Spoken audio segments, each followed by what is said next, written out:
Yes, I thought the cane would hurt, and it did hurt an awful lot. In the circumstances, I was extremely upset, and those administering the punishment made it very clear that it was going to be painful. There was little possibility of finding it anything other than extremely painful. 2 years later, I was caned again, though in very different circumstances. By then, I was far from upset. In truth, I could hardly have cared less. Very little seemed to register with me during that particular period of my life. Because of my state of mind at the time, it was unlikely I was going to experience the cane in the same way, or find it particularly painful. So, on one occasion, I expected the cane to hurt, and it certainly did. On another occasion, heaven knows what I was thinking.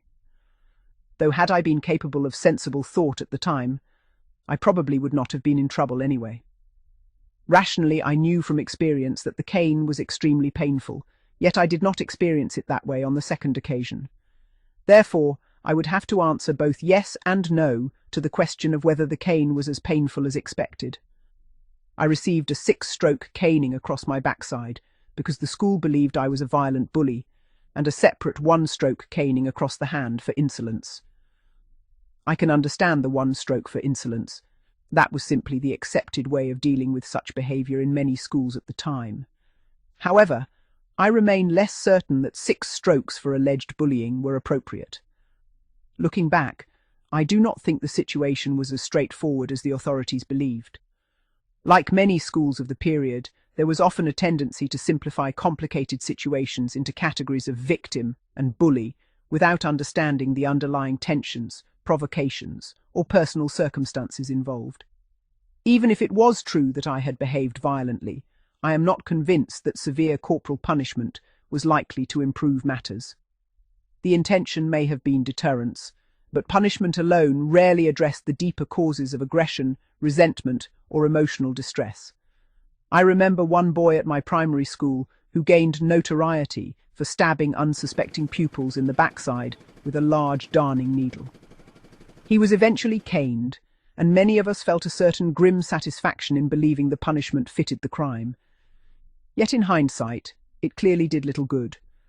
The last I heard, he later ended up in prison. That experience reinforced my suspicion that corporal punishment was often ineffective when dealing with serious behavioural or psychological problems. In my view, school corporal punishment worked best, if it worked at all, when used for relatively minor offences.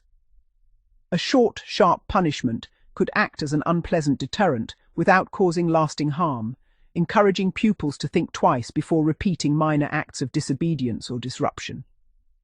The punishment was over quickly, and for most boys there were few lasting after-effects beyond embarrassment and temporary discomfort.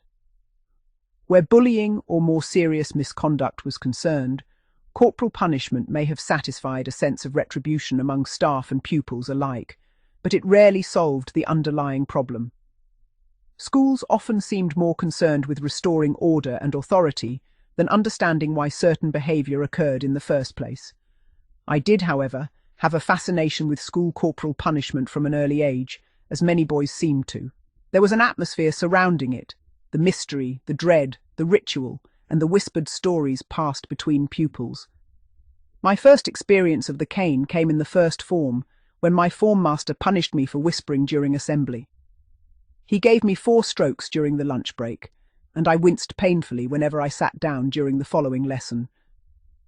Even now, I am unsure how much of the pain came from the actual strokes, and how much from the anticipation beforehand. Waiting outside the master's office, listening for footsteps or the sound of the cane, could be agonizing in itself. The anxiety often built steadily as one imagined what was coming. In some respects, the psychological aspect could be worse than the punishment itself. I remember that the pain of my 4th and final caning felt every bit as severe as the first. Familiarity certainly did not lessen the sting. If anything, anticipation became sharper with experience because one knew exactly what awaited. It was especially nerve-wracking when others were being punished before you, and you could hear their canings taking place while you waited your turn outside.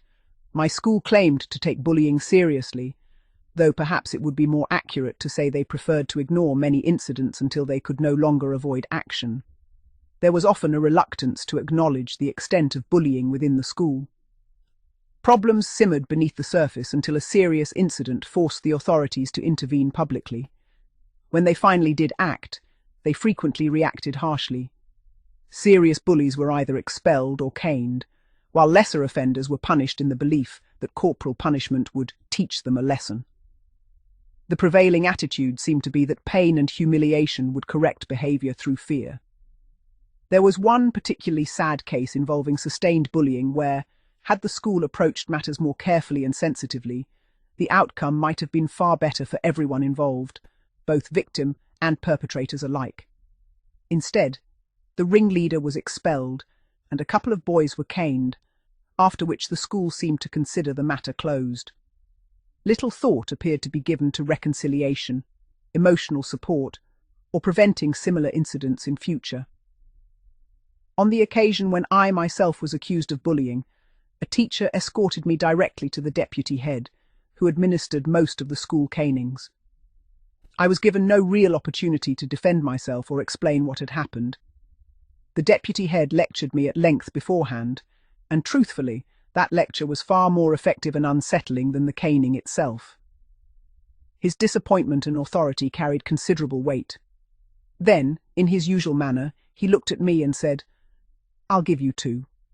My chief apprehension at that moment was not whether I would be punished, but whether the strokes would be delivered on the hand or the backside, and exactly how many there would be. That uncertainty was always part of the ordeal. In many schools, corporal punishment functioned not only through physical pain, but through ritual, anticipation, and fear of the unknown. The waiting, the formal summons, the lecture beforehand, the sound of the cane being prepared, all contributed to an atmosphere designed to reinforce discipline and authority long before the first stroke ever landed.